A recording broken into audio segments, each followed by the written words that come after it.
en la política. Alguien hacía referencia al caso de Hillary Clinton y una revista en Estados Unidos también en su momento en su candidatura sacó un titular que decía: ¿puede una abuela ser presidenta de Estados Unidos? O sea, ¿en qué momento a los candidatos se les preguntan por estas cuestiones de la paternidad, la maternidad? Virginia García Boudó, que era precisamente de esta teórica de la que les hablaba en la primera intervención y que habla mucho de estos liderazgos, habla también de estas habilidades blandas y de estas habilidades duras y cómo las valoramos en estas figuras cuando están precisamente como candidatas o como candidatos, y al ver a un candidato con esta figura de paternidad es como un punto extra.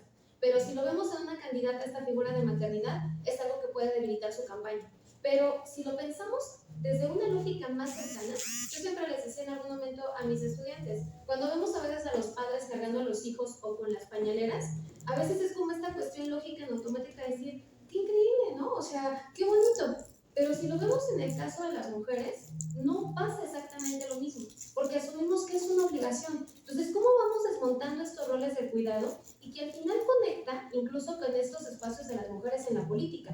¿Dónde están en las comisiones? ¿Dónde están en la JUCOPO? ¿Cuáles son las comisiones donde mayoritariamente hay hombres y mujeres? Y creo que también resulta a veces un terreno peligroso terminar diciendo una comisión es más importante que la otra, porque entonces terminamos reproduciendo esta idea de que hay cosas en las que sí tendríamos que involucrarnos y otras en las que no. Entonces, desnaturalizar incluso todos estos espacios como el de la política va a permitir que eventualmente en una comisión de género no se asuma como género es una cuestión de mujeres, sino que género pues es una categoría analítica que nos permite ver precisamente todos estos roles, estos estereotipos. Haciendo referencia también al mundo del deporte.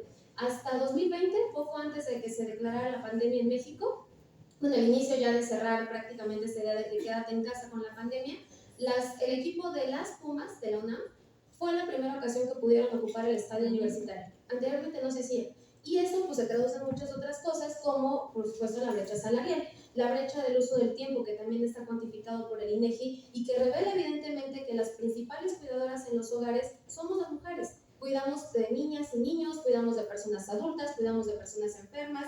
Y entonces, cuando hablamos de la paridad en el espacio público, no es casual que incluso esto se traduzca en muchos escenarios de violencia política contra las mujeres en razón de género, porque todavía en 2016, por ejemplo, en las campañas de la gubernatura para Sonora, había un espectacular en una avenida principal que decía: las mujeres como las escopetas cargadas en la esquina, ¿no? Y todavía hubo otra más reciente en un congreso del estado de Morelos, donde algún diputado local decía que ese era el castigo que merecíamos por quererle jugar y entrar a la política. Entonces, cuando dejamos de naturalizar estos espacios y decir que no pertenecemos a ellos, estamos cambiando no nada más los referentes simbólicos, también estamos mandando un mensaje a las siguientes generaciones de que también les pertenecen estos espacios, que también los pueden ocupar. Y ahí es donde decimos, los medios cobran una relevancia importante. Quería hacer referencia también a este estudio que se hizo y que se denomina Techos de Diamante, participación política de las mujeres en el proceso electoral local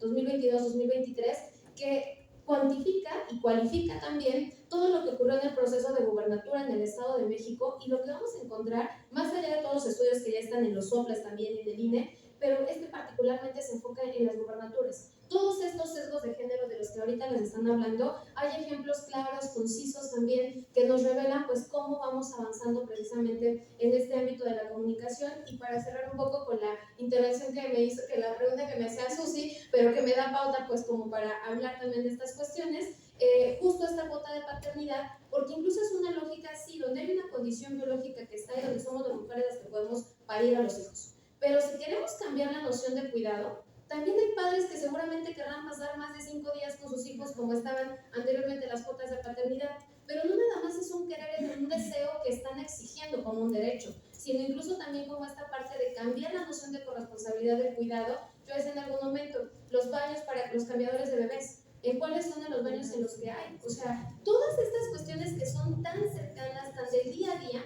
reflejan precisamente lo que está en la cultura, y que cuando lo trasladamos al espacio de la política, pues ocurren precisamente estas críticas donde no preguntan si tenemos un perfil adecuado para estar en el puesto, sino se terminan evaluando el largo de los tacones, que si estamos peinadas, maquilladas, que si el peso, que quiénes son nuestras parejas. Aquí en México hubo una candidata presidencial a la que en una entrevista le preguntaron qué pensaba su marido de su candidatura.